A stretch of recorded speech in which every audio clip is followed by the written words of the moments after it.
انا عملت ايداع وعايز اتاكد ان الفلوس بتاعتي دخلت في حسابي وان مفيش حد بيسرقني، وعايز اطمن ان انا رصيدي مظبوط. طيب تعالوا نتكلم في التفاصيل دي عشان محدش يضحك عليكم وتتابع رصيدك. انا النهارده باجي افتح حساب فين؟ عندي مكانين، يا اما بروح البريد المصري يا اما بروح لاحد البنوك اللي موجوده، سواء بنوك اجنبيه بنوك حكوميه. يعني انا عندي يا البريد يا البنوك. بروح اعمل ايداع، خدت 1000 جنيه ورحت دخلت في المكان اللي انا هعمل فيه الايداع. انا عايز اعمل ايداع يا جماعه، البطاقه بتاعتي اهي، بيروح مدخل لي الفلوس وبيديني ايصال. الايصال ده انا عايز اتاكد الفلوس اتضافت في حسابي ولا الوصل ده مضروب. عايز اتابع حسابي، ده حقي كعميل. فاشرح لكم بقى ازاي ان انتوا تتاكدوا وتتابعوا. لو حضرتك بقى اهملت ومش بتتابع حسابك وطلع بعد كده في عندك مشكله، حضرتك عميل مهمل وما تجيش تسال بقى، خلاص حضرتك مهمل، دور بقى ورا حاجتك. احنا بنتكلم للناس، العميل الواعي، الانسان الراشد اللي عايز يحافظ على ممتلكاته وعلى فلوسه. وده الفكرة للمتابع بتاعي للحلقات اللي انا بقدمها. عايز يبقى عندي مواطن متابع راشد واعي لكل ما يخص البنوك. تمام، هنتكلم الاول على البريد وبعد كده هنتكلم على البنوك. انا دخلت على البريد، اديت الراجل الفلوس، الراجل اداني الايصال وسجل على الكمبيوتر وسجل لي في الدفتر، سلام عليكم. عليكم السلام. تمام، انا طلعت معرفش بقى الفلوس دخلت في حسابي ولا الوصل اللي معايا مضروب. اتاكد ازاي؟ اول طريقه ممكن اعملها ان انا بكلم خدمه العملاء في التليفون وانا قاعد في البيت. السلام عليكم، انا اسمي كذا، لو سمحت انا عايز اعرف الرصيد النهائي بتاعي كام، رصيد الحساب بتاعي النهائي اللي عندكم كام.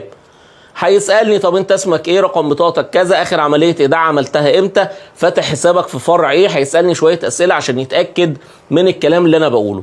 بعد كده هيقول لي حضرتك بتسأل ليه؟ هقول له انا والله انا عايز اتابع واتأكد الرصيد بتاعي اللي موجود عندك كام بالظبط. انا مثلا مكتوب لي في الورقة مبلغ وانا عايز اشوف حضرتك تقول لي من عندك من على السيستم المبلغ كام اللي موجود في حسابي الفعلي.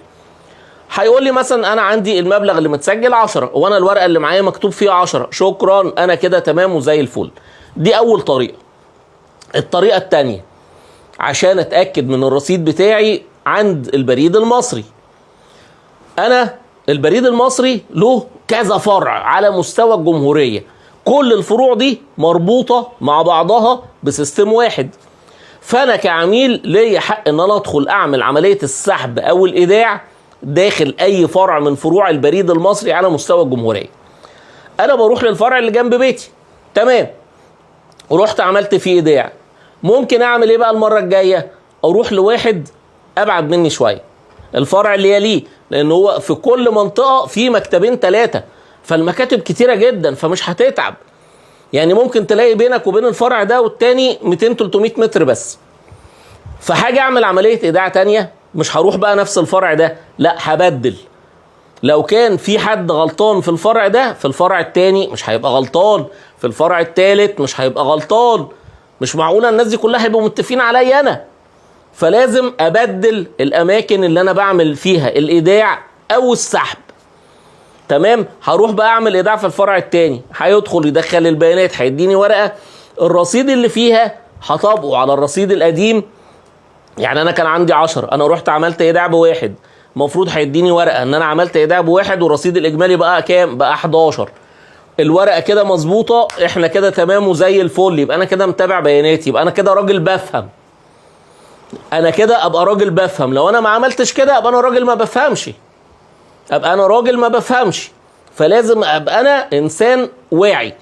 تمام، دي البريد. تعالوا بقى نشوف البنوك. البنوك النهارده عندي اكتر من طريقة. احنا هنتكلم على الطريقة اللي نعملها واحنا قاعدين في البيت ومشغلين المروحة او مشغلين التكييف وبنشرب كوباية شاي وقاعدين على الكرسي في البيت. حضرتك رحت تعمل ايداع، لما بتيجي تعمل ايداع بتعمل ايداع فين؟ يا اما بتدخل على موظف في الخزينة على التيلر في الشباك، وتعمل ايداع، يا اما بتيجي من عند الماكينه اللي بره وحضرتك بتعمل ايداع. لو انت جيت في الماكينه اللي بره وعملت ايداع بيدي لك ايصال بيقول لك انت حطيت كذا والمبلغ الاخير بتاع حسابك كذا.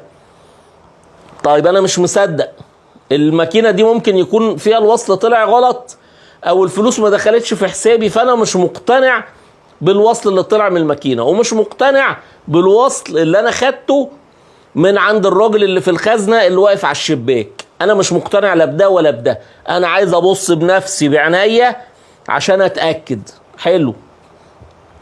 كل البنوك الحكوميه النهارده او القطاع الخاص عاملين لك ايه؟ عاملين موقع على النت، زي ما انت بتدخل كده تكتب جوجل او فيسبوك وتدخل على المتصفح بتلاقي فيه صفحة بتاعة البنك. الصفحة بتاعة البنك دي تدخل فيها بياناتك كلها، ودي هعمل لكم شرح لوحدها، شرح للموضوع ده لوحده بتفاصيل. الصفحة دي ممكن اعمل عليها خدمات ايه؟ خدمات مذهلة لا تتخيلها.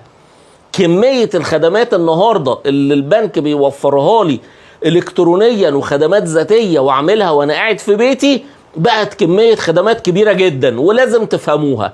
ليه؟ لان دي هتوفر ان انت تنزل وتروح في الزحمة وتقف في طوابير والبهدلة اللي بنشوفها في زحمة البنوك، وانا اقعد في بيتي واشتغل في بيتي. ايه المشكلة لما اقعد في بيتي؟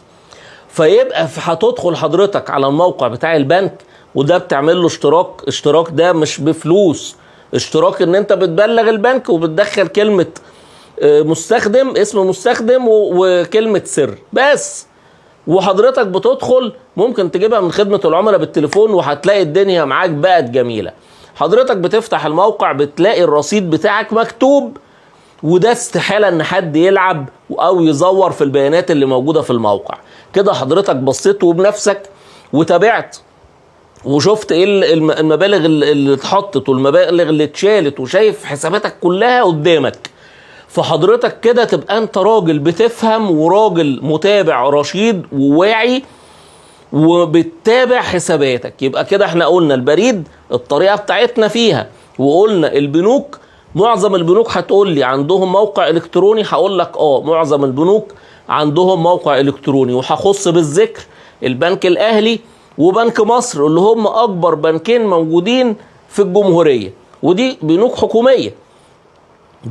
حكومية. فاكبر اتنين دول بيبقى لهم موجود الاهلي نت للبنك الاهلي، ومصر اونلاين ده بالنسبة لبنك مصر.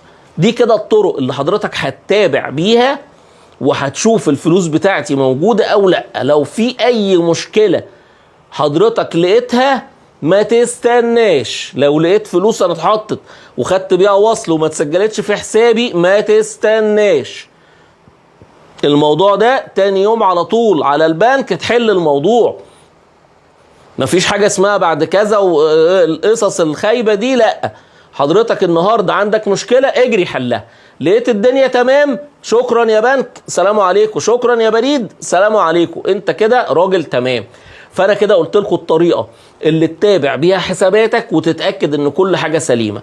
ومع ذلك خليكم معانا وتابعوا معانا كل ما يخص البنوك، سحب وايداع والفيزا اتسحبت وازاي ممكن اتسرق، كل الكلام اللي هيبقى عندك استفسارات هقول لك عليها كلها وهشرحها لك كل حاجة في فيديو مستقل، بحيث ان احنا مش عايزين نروح في الزحمة ولا في الطوابير دي خالص في البنوك والبريد، وعايزين نعمل كل حاجة واحنا في بيتنا. ازاي؟ هنفهم مع بعض. ليه؟ لان الكلام اللي احنا بنقوله كله كلام له معنى، ما بنقولش اي كلام. قناة كلام له معنى على اليوتيوب، صفحة كلام له معنى على الفيس، وانتظروا وتابعوا معايا الحلقات كلها، هتبقى فايدة. ما تضيعش وقتك وتتفرج على اي حاجة ما تستفدش منها. الفيديو اللي تتفرج عليه لازم تفهم منه وتطلع بمعلومة او بقصة في عبرة في عظة، لازم، لان كلامنا كله زي ما بنقول كلام له معنى وجمال هاشم. اشوفكم ان شاء الله في حلقة جديدة. السلام عليكم.